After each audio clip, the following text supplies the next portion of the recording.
punk had started in the 70s as being an expression of rebellion against the disco kind of Bee Gees craziness that all the cool people listened to.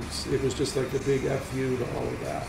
And so that carried over even in the distant waves of the late 80s and early 90s. It does not mean that all bands were political by any means. But it's the same kind of energy. In the 50s there were like Beats, and then there were punks in the 70s, and it's kind of that youthful thing. It's called different things, but it's the same attitude you would have seen if you had gone to any of these shows, back in the late 80s and 90s.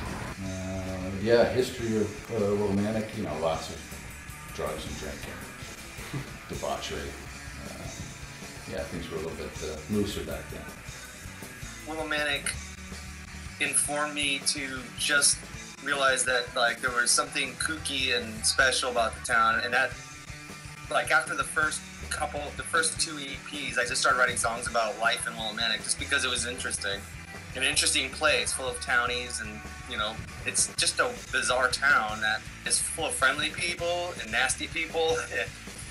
It's like a microcosm of a big city, but at the time, I don't know what it is like now, but at the time it was just like this nice microcosm of crazy drugs and professors and political activists and jocks. Just weird. So that was interesting enough. Willimantic at that time was kind of a rough place. I'm not sure when the American Thread pulled out of Willimantic, but I know that it had a pretty catastrophic effect on the economy of the town. So by the early 90s, there was a lot of areas in the town that I think drugs were a big problem. It was just kind of a grimy, gritty area to be in. It was kind of this weird yin-yang because, downtown, Main Street, is so awesome, old school New England, great storefronts. I mean, it aesthetically looks beautiful, and there's some really fun restaurants and little niche shops down there. And yet then, some, crackhead chases you down the street, as you're trying to go to these restaurants and places. And so it was kind of an interesting, place to be at that time. It was, it was a shithole, really. So, a lot of drugs and a lot of junkies around. A lot of our friends even got into that. A lot of them are dead. And crappy apartments but low rent. Landlords, the slumlords, and everybody trying to make the best of it. That atmosphere definitely was conducive to good punk rock music, especially. Yeah, there were all kinds of bands. There was obviously R&B bands around all of us. A lot of guys playing rock and roll, and then this underground punkish, punk rock, post-punk thing started to happen. And then from there, Charlie picked up on it, and it kind of grew. The music scene was pretty much centered around Willimantic Records, who would have once in a while a band come by. Eastern Connecticut University would have once in a while, if someone would get someone good, but mostly it was just mediocre, whatever, was semi-popular. And then you had Populist Pudding in the 80s. We're talking late 80s now. Populist Pudding, that was probably your best bet in Willimantic, I guess, until the early 90s. Then suddenly Charlie started having shows in his basement, and that changed a lot of things. If it wasn't for Charlie Krich, it wouldn't be. It was Charlie and Matt writing about it and stuff like that, but he was the magnet for me to Willimantic, and I guess by extension it was Matt Brooks as well, and Jay. But Jay Adelberg, who played drums for MI6, his parents he lived down the street from me in Avon, so there was nothing like that in Avon. I mean, it was well past Nirvana's Nevermind came out before people were like, oh wait, there are punk shows going on in this state already, or people started to sniff around in the sort of the people who you wouldn't normally associate with indie or punk music started to get interested in that as a direct result of Nirvana and Pearl Jam and whatever else. That stuff was all going on beforehand, and I was in this part of the state, no doubt. Yeah, I'm not really age-wise part of that scene, and it was kind of a do-it-yourself kind of situation. And one thing I had was a little money because I actually had a job and didn't need my parents to do it, and there were a lot of good bands, and the point was people should know about the scene that's happening here. You know, there's some really great music that needs to be documented. The only way really to do that with any permanence was to have a 7-inch. If you had a tape out there, a cassette, it was kind of like low rent. It wasn't really, you weren't a real band. You were kind of just a wannabe. Everybody had a demo. I mean, even bands that were together for a week, you know, wanted to have something out there. But a record, you could send it into Maximum Rock and Roll, which was kind of like the godfather of punk rock out in Berkeley, and they would review your records. And it was before the internet, so you didn't have access to any of this stuff. It was like a secret society, really. How does a small group of seemingly unrelated persons become a collaborative unit, almost functioning as one collective being, especially in the somewhat limiting setting of Willimantic and using such makeshift technologies and facilities as they did at the time? Basically, how does one form a band, and how does the experience of being in a local band at such a young age affect you and change you, and does it prepare you for later in life? In the late 80s and early 90s, the local music scene really took off here. That was probably the result of the opening of the Populous Pudding in the Meehan building on Main Street. Not only was the Populous Pudding a venue for creative expression, but it was also the perfect setting for aspiring musicians to meet one another. Many members of MI6 and other bands attended shows regularly at the Populous Pudding, also as did Charlie Krich, a local human rights lawyer. So, the stage is set. It was kind of an outgrowth, first of Pop Pudding, which was here on Main Street, Populous Pudding, in the late 80s. That got shut down by the town for fire code violations, and I did shows in my basement after that for a few years, but then they were on the verge of being shut down by the police. They kind of got really huge. You'd have at least 100, maybe 200 people here some nights, and it just, it doesn't mix with neighbors and noise. They're just not friends of each other. And I was doing a lot of shows during the week, because in the summer that's when the bands are touring. We had bands from California and North Carolina, a lot of other different states, but you'd never get them during the school year. It just wouldn't be possible. The Populous Pudding came in eventually. Gigi Allen played in Willie in that fur locker, where somebody had the foresight to bring a dead cat to the show and throw it on the stage. And I don't know if it's still there, but underneath one of the buildings on Main Street, there was an old, I guess it was a furrier, and so they had this cavern down below, and inside was this a vault with a big, giant door, and they would have shows down in there. Also Yukon Ballroom, Wesleyan, places like that, the college places, Eastern. But yeah, a lot of basements. People would put on shows in their basements. Yeah, Charlie's basement always had a show going on. Well, there were a number of shows in Charlie Krich's basement. He has a beautiful Victorian on Prospect Street, and he had some touring bands come through, national acts, and also just a ton of local Connecticut bands. That was basically the place to go. And then Charlie and a few of the musicians in the scene, started renting out halls. But like the first Charlie show was just, it was just cool. It reminded you of like going to see other punk rock shows, because it was like sweaty, smoky. There were some kids that were drunk. There were some kids that were straight edge. It was kind of cool. And if they applauded or liked it or tapped their feet, it was a good sign. And I don't remember if it was the first show or the second show. Probably the second show we played guitars. We just like played in the first song, and then we got up, ran around the fucking house, then came back down and continued the show for no reason, just for giggles. It was just stupid, but fun.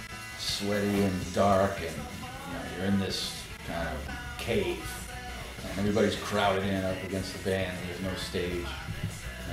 It's loud. People are moshing around, like they used to call it. I guess it was first slam dancing, it became moshing, and I don't know what it's called now. you know, shirtless guys swinging around and yeah, lots of sweat, got claustrophobic kind of. You'd come out soaked at the end of the night, probably 100% humidity anyway, dripping off the walls. But it wasn't like we all got to go to Willimantic and go hang out and find the bands. It was Charlie Krich. I mean, he had a record label, a small record label. He you know, it was a weird thing from going to being. I was in a band called Milk Toast first before MI6, and going from meeting those guys, getting a few songs out, and then having it on vinyl within a matter of months. I mean, it was like a dream come true. Yeah. Well, I mean, Charlie facilitated a lot. He really liked us, and I think that's because the music was different. It wasn't the same old, you know, 77 style punk. It had a little bit more to it. So Charlie pretty well sponsored us. I believe we're the first band he actually put out on the label. We actually went to Trot Mouse Studio, so we went to, you know, good studio with an engineer falling asleep at the board, and that was that first EP. Charlie Krich, he had awesome shows. The Pop Pudding, we all kind of met around the Pop Pudding time. So, and it always struck me as kind of odd because you've met Charlie. He's a lawyer. You wouldn't necessarily look at him and think of someone, you know, being totally into hardcore and punk rock music. But he was also he's a great poet as well. So he had some awesome shows. I have a terrible memory. I can't even think of all the bands that came through that played down there. Joe probably can. Just a good, honest man, and he loved punk rock, and he loved Willimantic, and you know, it was all out of love, and it was all from the heart. So whenever I saw that the bands were, you know, out there, I wanted to have them play. I thought it was important that people get exposed to that music.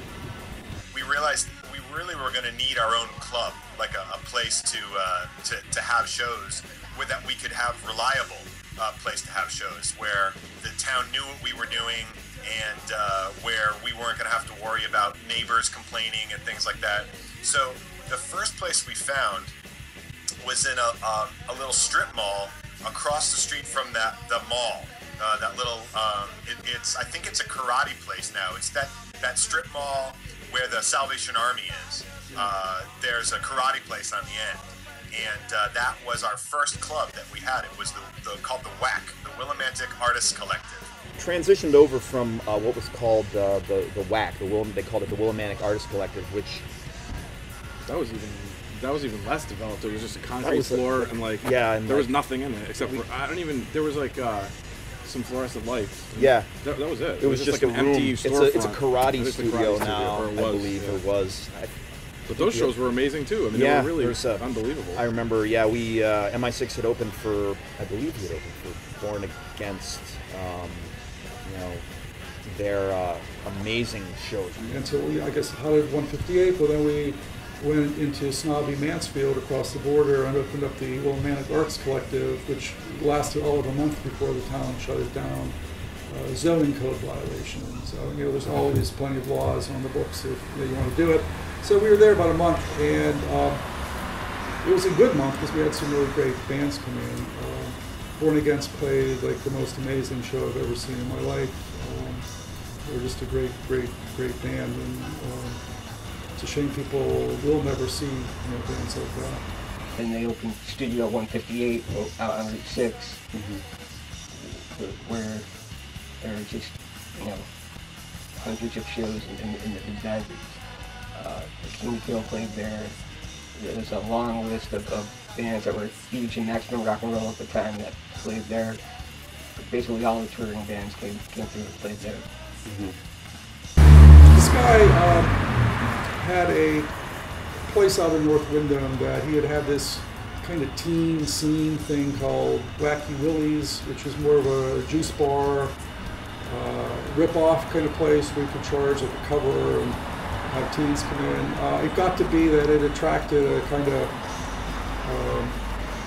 rowdy, violent element in the fights, and the, you know, a lot of folks just stayed away from it, so it closed down. And Dave was looking for something to do, and one of the kids from Coventry had mentioned that to me, so I had approached him, and we kind of struck up a deal for having that space. I believe it was Charlie that found the location in North Windham for Studio 158. And it's right on Route 66. Its actual address is 158 Route 66 in North Windham. It's also in a strip mall. And the owner of the strip mall seemed to be open to the idea of us doing a little band in there. And there was like a bar in there and a hair salon. And the salon was going to be closed when we were going to be doing shows, so that was fine. Only the bar was going to be open. It was a few doors down. They didn't seem to mind. So he, allowed us to start doing shows there. So we opened doing shows at Studio 158 in 1993, and we actually kept that place open for 93, 94, and 95. So I think it was about 3 full years. And that was really when people talk about what was really good going on in the music scene at that time. For our part of the state, that was really it. That was Studio 158 was where every single band played, every band wanted to play. There were 3 main people booking shows there. It was me. It was a gentleman by the name of Vic Shalai, who played drums in the band Cable for a really long time, and Charlie. We had, all sorts of great national bands. I mean, anyone who was everyone during that time played there, from Bikini Kill, Avail, and 7 Seconds, Jawbreaker, and I mean, it was really just, the list goes on and on and on of any band that was an important punk rock band in the scene at that time. In this whirlwind of bands mixing in and around Willimantic, either at Studio 158 or the Populous Pudding, 2 gems in particular shone out. One, of course, being MI6, a punk rock band centered mainly around songwriter Matt Brooks. The second being the Bimbo Shrineheads, an experimental, noisy experimental band that was comprised mainly of Don Cook and Joe Malinowski. So really, the beginning of MI6 are grounded in the shows at the already semi-popular establishments of the time. The Populous Pudding and the Willimantic Area Arts Collective were already popular music outlets within the underground scene, making good places for aspiring musicians to perform and collaborate and share their ideas. So it's really no surprise that a bunch of creative individuals who met at these shows formed a band. But at the time, there really wasn't an official recording space in town, and that made things particularly difficult for aspiring bands such as MI6. So it was really fortunate for MI6 that Charlie Krich, a local human rights lawyer, decided to open a recording/performance space within his basement. This allowed not only MI6, but several other bands to record their first albums and play shows for the general public. However, the relatively cramped conditions of Charlie's basement warranted a larger performance space. This catalyzed the formation of Studio 158, a larger performance space outside of Willimantic. They're like an odd couple, like the Three Stooges. They're all really different personality-wise. Matt's much more serious and philosophical and kind of like always walking under a cloud of doom. Yeah, really it started off as Matt and I, and then that was it, because he wanted a drummer who could play what he had for ideas, and there weren't too many around. A lot of punk stuff straight up. I can't remember who exactly introduced us or how, because he was going to Eastern as well. So I can't remember if we met on campus or if Vanessa, I think Vanessa said something like, hey, I know this guy, he's got great ideas, he's a drummer, and then we sat down and played and we meshed. Well, I know that Matt Brooks, who was the one constant member, and MI6 was very largely a product of his creative drive. It's his artistic vision that MI6 was a manifestation of, really. And then Matt went to Eastern in Willimantic, and that's where MI6, I believe, was really born. I guess, Matt Brooks, was a person who put them together. Well, originally in high school, I played the drums, and then a guy left his guitar over my house, and I was working on this low-budget movie, and after they did the soundtrack to it, they had this nice, Fostex 4-track, and I brought that home and just started playing guitar, and I think I borrowed a bass for a year, too, and then so I would go downstairs, play the drums, do the guitar, do the bass, and then that's pretty much it. And then one night, I don't even remember, but like one night we played at this thing at Eastern, and Charlie Krich was in this show, and we just played like 4 songs, and I think Charlie came up and said, "Hey, I'm putting out records," like, you know, so it became serious like suddenly, you know, not really serious, but it became like, okay, this is a real project. We can actually do something and do it right. When he first formed the band, Josh Bloomer was the drummer. He was a local Willimantic guy. He grew up here. He was a phenomenal drummer. They just, you know, played a bunch of Charlie's shows, you know, in Charlie's basement. But it's just odd that band worked. Josh was another drummer, but he was more cynical, more of an edge to Josh, a perfectionist in drumming, because, you know, they went out of their minds with him trying to re-record things 50 times because he wanted to do some fancy thing that was just a challenge to him. I left that on my own to go with this, you know, one of my friends from school and another guy, this Kevin O'Connor from DOT, so we formed this kind of 3-piece, really heavy rock band. I had left at that point, and then Jay was around with Forklift, so Matt picked up Jay, and that of course changed the whole thing. And after Josh left, Jay from Forklift played drums. But Jay had been helping book a lot of shows throughout Connecticut, in Willimantic, and also helping out in New Haven at the Tune-In. And so having him in the band introduced them to a lot of other touring bands, and they started playing out a lot more. I joined the band in 1993. I remember distinctly Matt called me up and he's like, yeah, your drumming's all right. What do you think about coming in and playing with us? You know, kind of thing. Like he's stingy with the compliments. So he was. I remember that was one of the times he said something nice about my drumming, and so next thing I knew, I was the drummer of MI6. Jay is he's this booming voice. He's a large presence. He's a big guy. Totally enthusiastic, changing from minute to minute. So we used to kind of have jokes about Jay, like, oh, what music's he listening to today? Because he was always kind of into this more poppy punk like MI6. Then he got into hardcore, and we're like, is he out of his mind? Like, what's he doing? And then he got into skunk. So he was all over the place. And then a guy by the name of Greg Conte, he joined, he was the bass player of Maude in Manchester. It was very incestuous. We were all in each other's bands. And then Greg, cynical, jazz, he liked jazz, a superb bass player. The first show I saw at Charlie's house in his basement, just imagine, if you will, I don't know, 30, 40 people crammed in that basement with those low ceilings, and how many people like smashed their forehead or the back of their head on that pipe that's going across. The bands would play in that little back alcove there, and it was the first show I went to at his place. MI6 was actually playing. I don't remember exactly how it came about that I was asked to play bass in the band, but I think I was already ensconced in Maude, M-A-U-D-E, Maude, playing bass for them, and I really don't remember how it came about. I just said yes. Another important thing is how many bands we were in. I mean, I was in another band called Silence, and then another band called Milquetoast, and these were all sort of like hired gun things in some ways, where like Milquetoast needed a vocalist, so I was introduced and I wrote some lyrics and sang some songs, and that was my band. But then from that, I was in Silence as a guitar player, and then I joined MI6 after they had opened for Fugazi at the Field House at UConn, and it was Shudder to Think, Fugazi, Shudder to Think, and MI6. And I remember that they called me, I think my memory is that they called me, or Matt called me the week after that gig. Do you want to join the band? And I said I would have preferred to if you had called a few weeks ago and I could have played in front of the big crowd, right? Pal.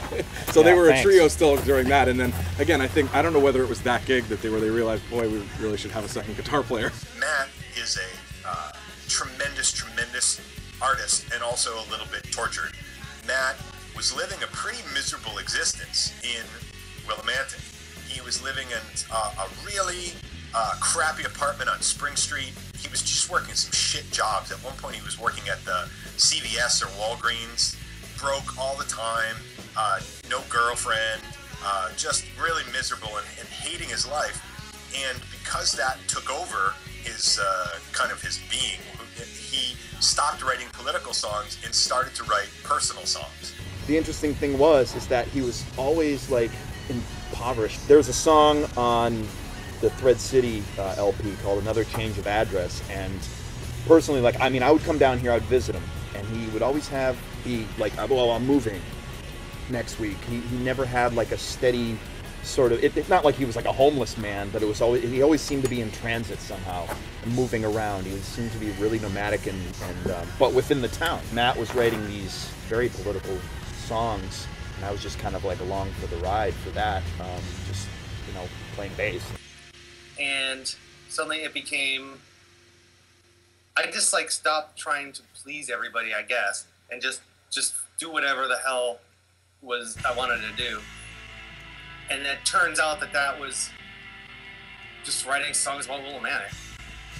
And so then that's how the Thread City thing started to come about, because I think he was so influenced by living in Willimantic that all of a sudden all of the songs were about Willimantic, and we recorded them in Willimantic. You know, I think there was a song, a song like called Ron, about a guy that, you know, he would see in the bar, you know, that was, you know, just like these exquisite little characters that he knew, like, and would throw into these songs, and I was like, who's that? But so that's basically what it was. It was a whole record about Willimantic, and he called it Thread City, and we got it mastered and everything, and then it just, at that point then, it's exactly the same time that Charlie started to pull away from Vandal Children, and then it remained unreleased for you know, years and years and years.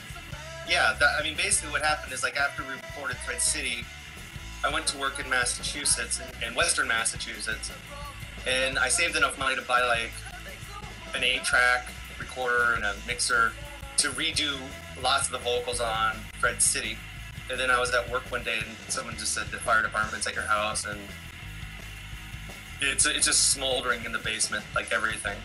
So I fell out of touch. I had heard through other people that he was living out in Western Mass, and his house burned down with all his studio stuff and his 8-track masters and all these things were lost. There were actually 2 fires that affected MI6. The first one was Matt's house fire. He had moved to Massachusetts, Western Mass. But I remember getting a phone call from him. I remember him being like disturbingly matter-of-fact about, you know, the fact that he had lost everything. He's like, yeah, I just like have the clothes on my back. And Matt was living in kind of Western Mass, and his house burned down. And I think he was not in the house at the time. He was out, and he returned to find his house burned to the ground. And in the fire, he lost all of the master tapes that he had for everything MI6 had ever recorded. He lost all of his guitars, all of his equipment, all of his books, everything he'd ever written. And so he lost everything. I mean, he just absolutely everything. We all moved everywhere. We'd done like a tour. I can't even remember like what it really was. MI6 didn't so much break up as we did just kind of stop doing stuff. There was no defined breakup time. The truth is, it's not very interesting. It just sort of petered out. Yeah. There was no animosity, as far as I remember at all, between anybody. I mean, there was never any like some blowout, like, you know. Yeah, it just kind of, well, you know, Matt, I believe, moved to Florida for a while, and so, you know, that was kind of the end of that. We just kind of went our separate ways and got interested in different things, and 158 had shifted and then closed, and we had lost touch. I think in around 1995, Matt moved up to Massachusetts from Connecticut, and so that made it hard for us to practice. So our practices became more infrequent. People would ask us to play shows, and we would say like, okay, sure, we'll do that, and then we'd say to each other, well, hey, we should probably practice for that show, and then we wouldn't practice, and so we would cancel the show. Suddenly, a year had gone by and we hadn't practiced or played. And so all of us had moved on to other things at that point. And so there was never any official like, oh yeah, hey, we're done. It just petered out. Greg, I think somehow a few years ago came across a digital audio tape of the Thread City sessions, and it was an unbelievable find because, you know, we had all resigned ourselves to thinking that that record was dead and gone. And he, not only did he find it, but then he was able to remaster it and clean up the mix a little bit and get rid of all of the crackling and put it together so that it was actually like a listenable, you know, sequence, which is just absolutely tremendous. And when that happened, he put that online and we got the word out. And obviously technology is so, the way people discover music is so different now than it was back in the day. Back in the day, if you didn't put it out in a physical format on a vinyl record or on a CD or something, it simply didn't exist. Now it got a second life because, you know, thanks to the Bandcamp and the internet. There was already, you know, a punk scene, you know, going on in this area with, like you had Bimbo Shrineheads, which, you know, Joe and Dawn were both involved, and they've been, you know, I mean, they had a song, you know, I Will Die in Willimantic. So that was like the first, like, oh, what's going on here, you know? Yeah, I guess it was around 1985, and she was involved, you know, getting involved with the college radio station. I helped her as far as finding a lot of politically oriented artists from several different genres, because her show was focused on political music. Joe was the station manager, and I'd gotten a radio show, and I was doing some organizing on campus as well. But that's when I really started listening to punk rock and different kinds of music. I originally started as a folk musician, which opened a whole new world for me, and we ended up starting a band together. And you know, we would just play shows once in a while, you know, or basements or whatever. I'm sure there were probably disagreements. I can be a difficult person. But Joe's always had a much broader appreciation for music than I did. It took me a while to start to appreciate like noise music and things like that. So he's always had an appreciation for that, and that kind of grew on me. So I'm sure that there were probably some disagreements at first, but then other things we fell right into sync with. And I think you can kind of hear that in the music. I don't know that we had an articulated vision. We just kind of got together and jammed and saw what happened.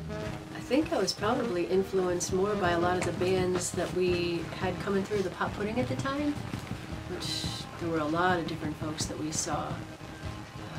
Everything from the Laughing Hyenas to, again, Sonic Youth was pretty influential.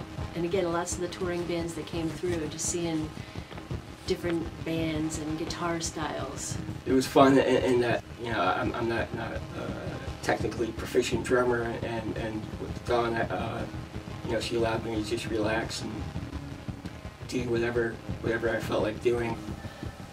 I guess I'm a little bit different. I'm not really formally trained, so it's not, I don't have a music background. I would noodle around on guitar. I started using a lot of open tunings, so I'd come up with guitar bits and then usually put poems that I had written on top of that. One of our early songs that's been on a couple compilations now, I Will Die in Willimantic, was actually from an assignment that I had taken in a poetry class up at Eastern. Based on one of the poems. I can't remember now the original poet that it was based on. But Sandy. Sandy, that's right. Sandy wrote it, a poem that he had us do an assignment where we had to do our own twist on it. So that's how I Will Die in Willimantic came about. The style that I've kind of fallen into worked well with her droning open tunings, you know, the open blues and folk tunings, you know, especially because Dawn had cheap electric guitars that wandered out of tune, because I wasn't carrying a solid rock beat, but more just kind of a pulse, a wave of noise. I enjoyed doing it a lot. Well, when I was younger, a lot of what I was doing was social and political, and a lot of the art that I did at the time and stuff that I was writing had a social and political leaning to it. And it was also really important to me, too, to be a musician that wasn't, a lot of women especially in mainstream rock, use sexuality to sell their music. They're not even necessarily all that great musicians, and some of their songs even suck, but they look like bimbos, and that was also kind of one of the jokes of the band Bimbo Shrineheads, was that I wanted to be exactly the opposite of that. A lot of times I would just wear boxer shorts and ripped up t-shirts and would be singing and screaming about rape and things like that. And so I guess that was kind of a message to get across too, is that you didn't have to look like a bimbo to be a musician or be respected as a musician and have something to say other than la la la sugar pop crap. Once we were playing out regularly, Dawn, you used it as an opportunity to spread the zines and flyers she'd been making, so she would have, either her own politically oriented lyrics or poems or just excerpts from zines or books, along with artwork, and gave her an opportunity to, she passed those out at the shows. So I guess, and that way it gave her another outlet for her political involvement. When we first started, I really focused a lot of both my music, poetry, and art on making political statements. So that was really important to me. As I've gotten older, now I'm doing other kinds of art and music as well. I mean, when I was younger, I was really adamant and very militant about everything I was doing, but I also do other kind of music and artwork as well that doesn't necessarily always have to have a social political statement. Just playing off of each other, we find ourselves, sometimes in a space that we hadn't anticipated. And we're not alone in that. That's what a lot of my favorite, musicians, strive for as well. That's what they enjoy about playing music. A lot of the musicians that play here, they play only improvised music, and, they live for those moments. I don't think it really changed much over the years. We kind of stayed pretty true to who we were. We went through a break for quite a long time and are just getting back and playing the last bunch of years, but I think in our core we're very much still the same and feel the same about music and what we're doing. I did a show at Wesleyan University. There's like a house there. I rented it all day to do this all-day punk rock festival, and it went great. I remember Monsterland from Danbury played, Big Mistake played, the band I was in, Forklift played. When the Bimbo Shrineheads played, they played at like 6 o'clock, and bands had been playing since noon. And so it was this, punk rock and metal all day long.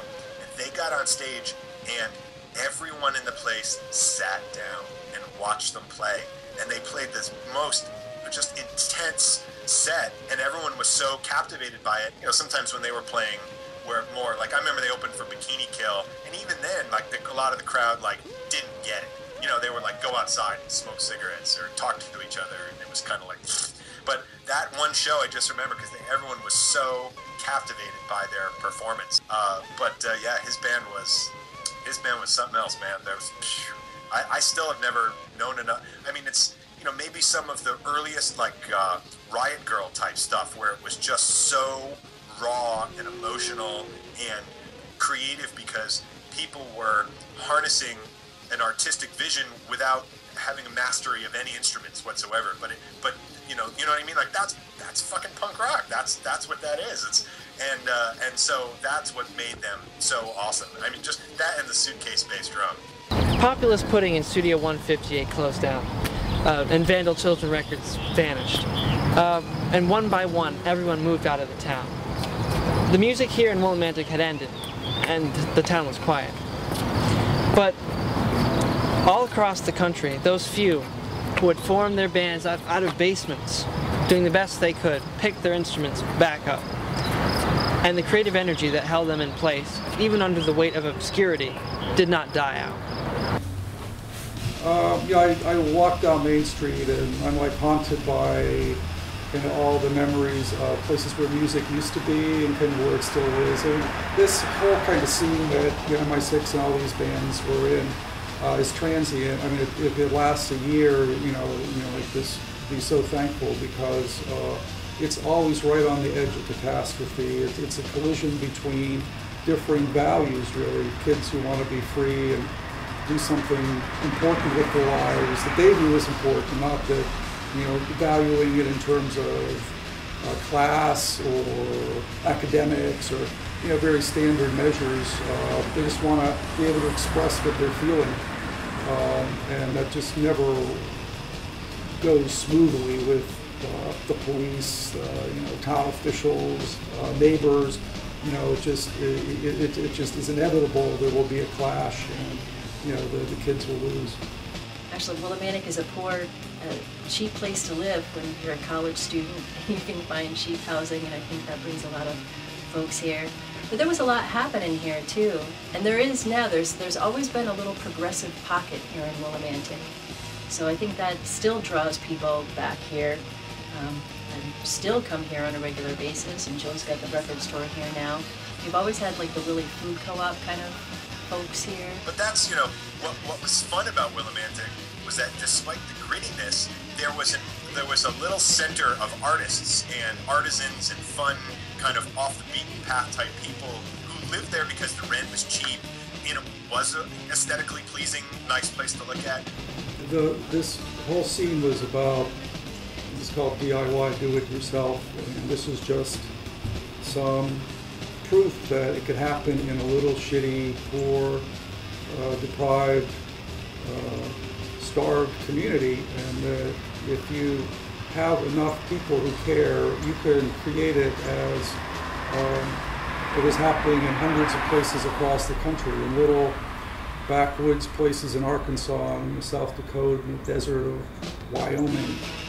There were groups of like-minded people who didn't rely on mass culture to tell them what they should be listening to, or what was cool or hip, or how they should look. It was all about, how do I feel? Who am I as a person? And it was a voyage of discovery, self-discovery mostly, but learning about that with a group of close people who could appreciate that and love you for all of those kinds of things. I think it just shows how the nature of creativity is it's just such a spring within all of us, and it's so deep that it's going to come out, even in a place like this. Looking back, it seems that they were able to do what they did, no matter how large or small it may seem, mainly because they were passionate about what they were doing. Also, the vibrant scene of the time allowed for local aspiring musicians to meet one another at venues such as the Populous Pudding and Studio 158. Simply put, without these venues, bands like MI6 and the Bimbo Shrineheads would not have formed. But perhaps what is most central to the conclusion is the DIY nature of what they did. If people like Charlie Krich had never personally undertaken the responsibilities of opening their own recording studios and making their own record labels, none of this would have happened. The DIY mentality of Willimantic at the time prompted bands to undertake their own productions. And essentially, that's why this happened. Quite simply, it all happened because they did it themselves.